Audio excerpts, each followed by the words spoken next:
Shabbat Shalom, and welcome to 5 Minutes of Torah with the Beth Israel Rabbi from my office.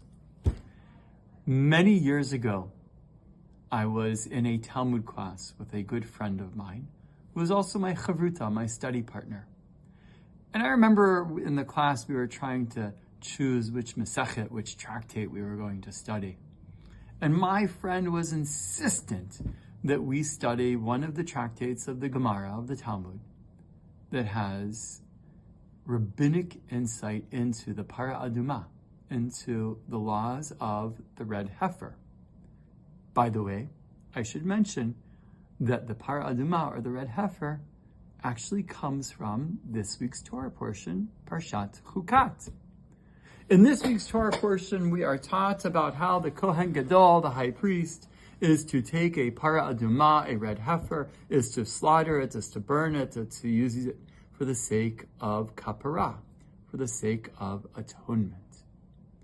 The Talmud and the rabbis in the Talmud are so into this particular custom that they give us a number of rabbinic laws pertaining to the para aduma in a number of different tractates of the Talmud.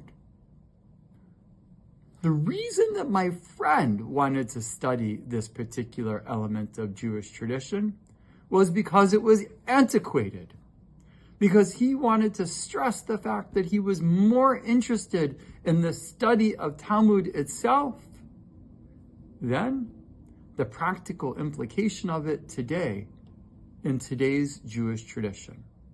Because how often do we find the high priest making a sacrifice of the para aduma, of the red heifer? Never.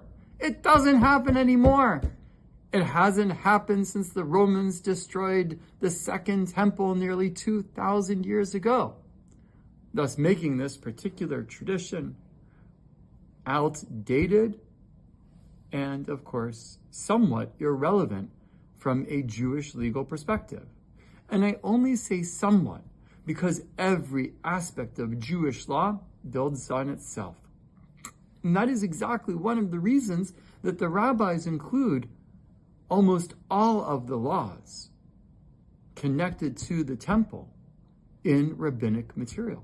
Even though the rabbis actually began writing down on paper all of the Mishnah and the Talmud nearly 120 years after the destruction of the temple. In fact, in Mishnah Brachot, the very first part of the Mishnah, the very first part of rabbinic tradition, the very first sentence begins with laws connected to the temple. I would suggest that the writing down of rabbinic tradition after the destruction of the temple not only helps us remember our connection to Jerusalem and to the land of Israel for thousands of years after we were exiled from the land of Israel, but it is precisely what has enabled us to remain a Jewish people ad hayom, until this very day. Because with the destruction of the temple, we needed something that we could study in the place of the sacrifices.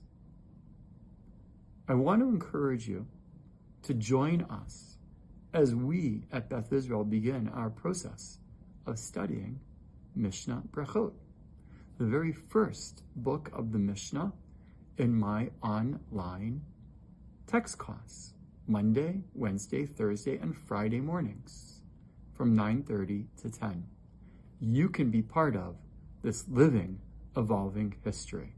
Just go onto the Beth Israel website, click, and join us for class. Shabbat Shalom.